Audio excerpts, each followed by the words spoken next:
Jacksonville Jaguars fans, welcome into Duval Daily, presented by GenJag.com. I'm Jordan DeLuga. Thanks so much for being here. Tuesday, September 9th. Jaguars 1-0. Gotta love it. Good feeling heading into week 2 here. And the next couple days will be spent more on big picture and the Panthers game a little bit. And then we will start around Thursday, I think, really getting into the Jaguars and Bengals matchup, which is going to be a really fun week 2 matchup for both sides. I think it's got a lot of implications in the AFC and just kind of a litmus test for both teams, I think. So that'll be really good. But right now we're talking about Tank Bigsby. Did want to remind y'all, programming reminder for tomorrow, Club Jaguar, myself, UCF Jaguar, Jason from Jaguars United. We will be live over on UCF Jaguars channel talking all things Jacksonville Jaguars football, 8:30 p.m. Wednesday every single week. So that's going to be over on Club Jaguars channel, or excuse me, UCF Jaguars channel this year. So the Jaguars, they traded Tank Bigsby yesterday, last night, right before Monday Night Football. I'm sitting down, got the blanket on, excited to watch some Caleb Williams and Ben Johnson against the Vikings, JJ McCarthy, Kevin O'Connell, no Grant Udinski anymore, right? No Johnny Munt as well. But you get the news. Jaguars have traded running back Tank Bigsby for a 5th and a 6th round pick was the initial reporting. Then D-Rock, Michael DeRocco of ESPN, great Jaguars beat reporter, actually added another layer to that trade in his reporting and his sourcing. So we're going to get into it. We're going to get into why the Jacksonville Jaguars traded Tank Bigsby right now. Initially, I did offer some analysis, some insight into it, but we're going to check out a Bashal Tutin clip. We're going to talk about why exactly I think, after having some time to reflect on it, the Jaguars trade Tank Bigsby. So appreciate y'all being here. If you enjoy the content, please like and subscribe. You can also check out genjag.com/shop, pick up some new Duval gear. So the Jaguars traded Tank Bigsby again to the Eagles for a 5th and a 6th round pick. The kicker here is that 5th round pick could become a 4th round pick if Bryce Huff, who the Eagles traded to the 49ers, gets 8 or more sacks in 2025. Now, he did not get a sack this opening weekend, but still, 8 is not an insanely high bar to clear.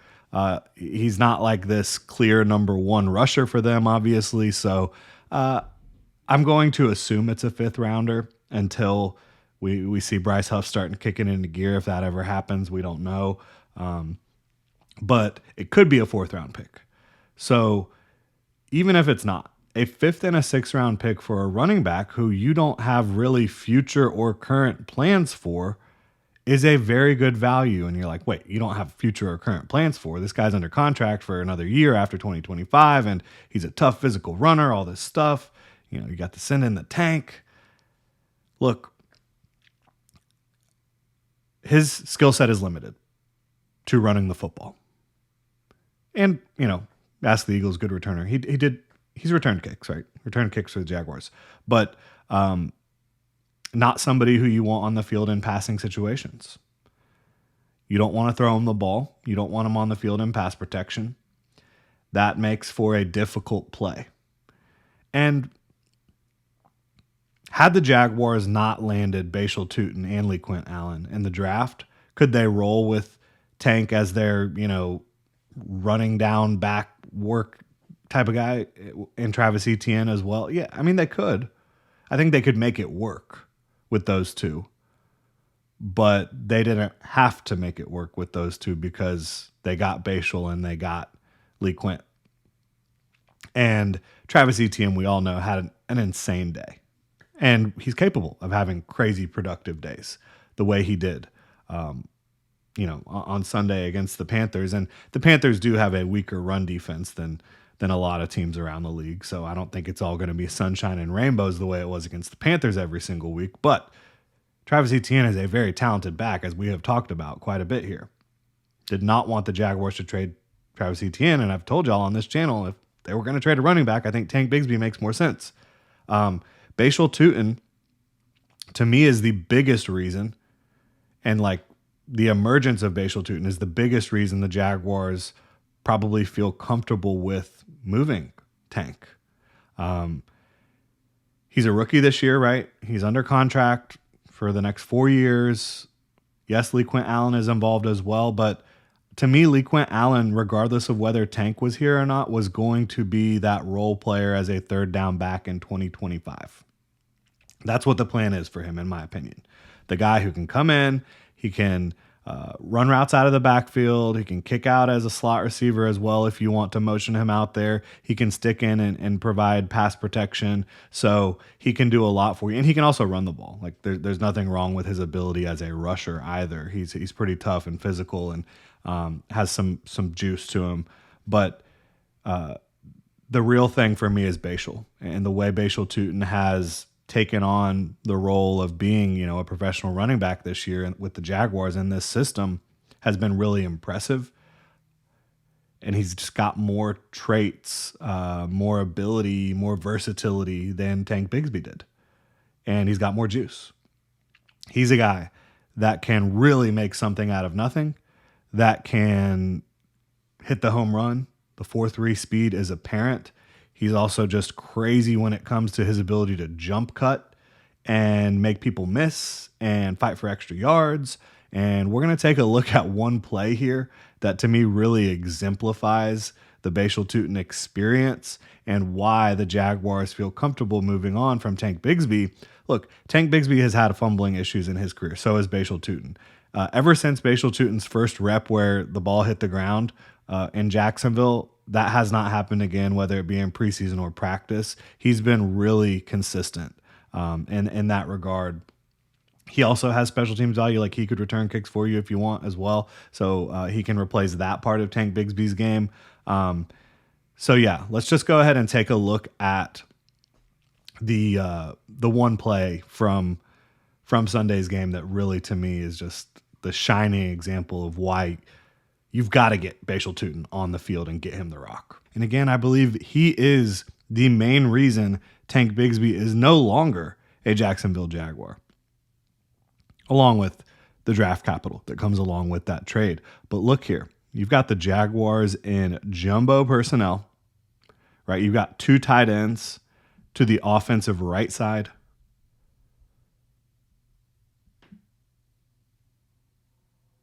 Twelve personnel.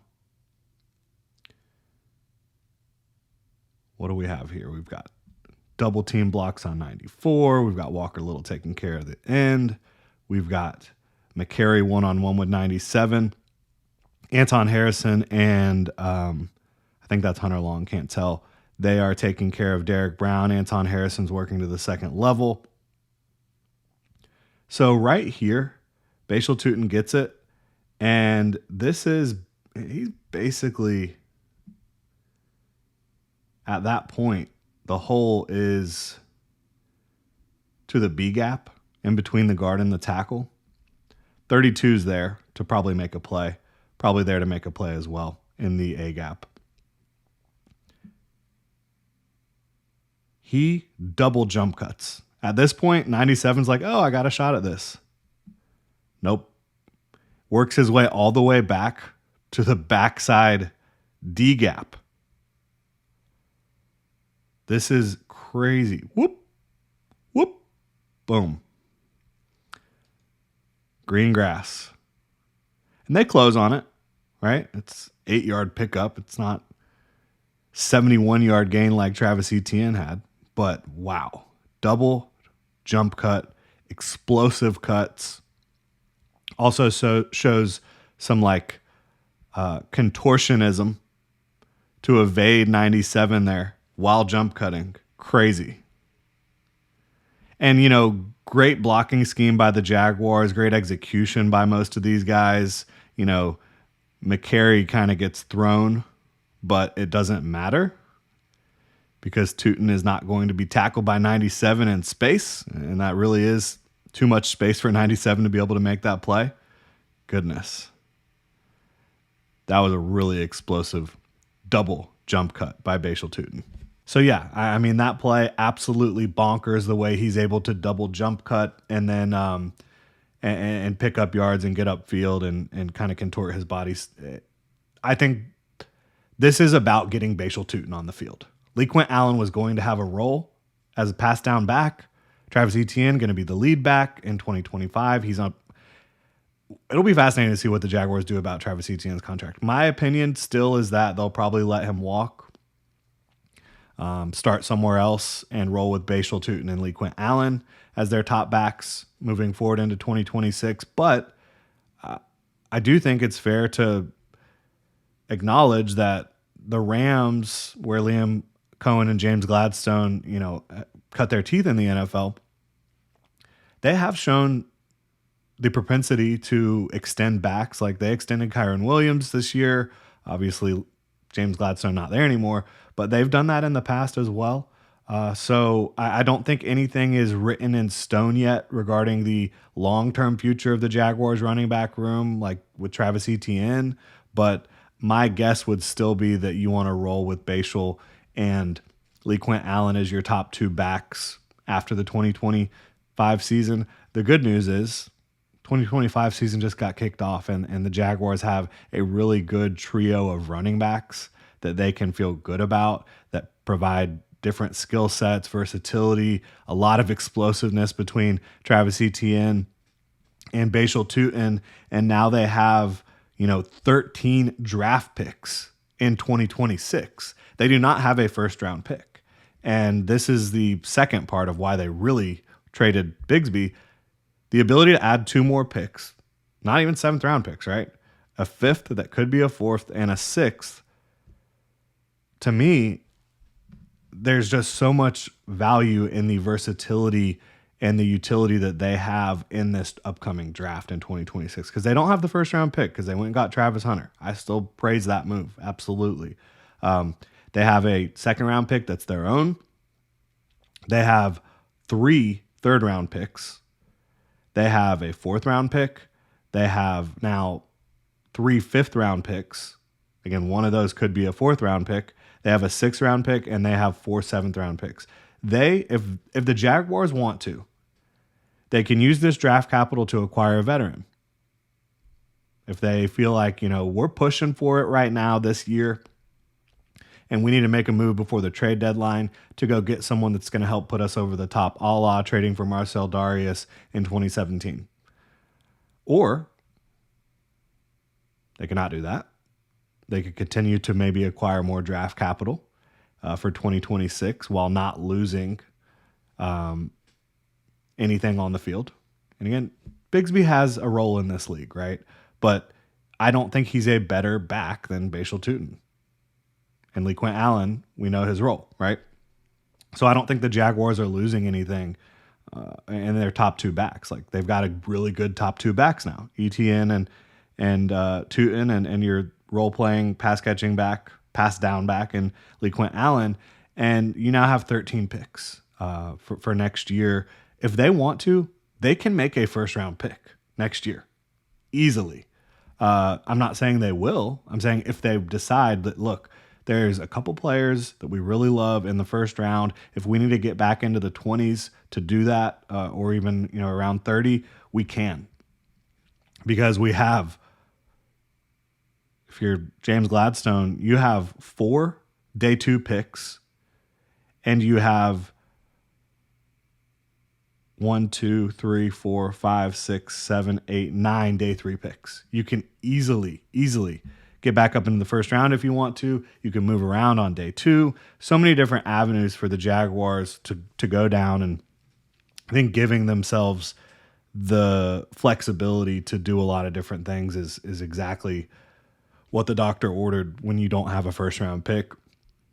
I really wish Tank Bigsby the best. I hope he has a great rest of his career. I hope he has fun in Philly, playing with Saquon and those guys. But I can't wait to see more Bashal Tutin on the field. I really can't. I think, again, from a 2025 on-field standpoint, that's what this is about. It's not about getting LeQuint more snaps right now. It's about getting Bashal more snaps. It's about making Bashal RB2 and solidifying the fact that Travis Etienne is your lead guy, which was obviously solidified on Sunday against the Carolina Panthers. Let me know what y'all think in the comment section below. If you enjoy the content, please like and subscribe. Y'all have a good one.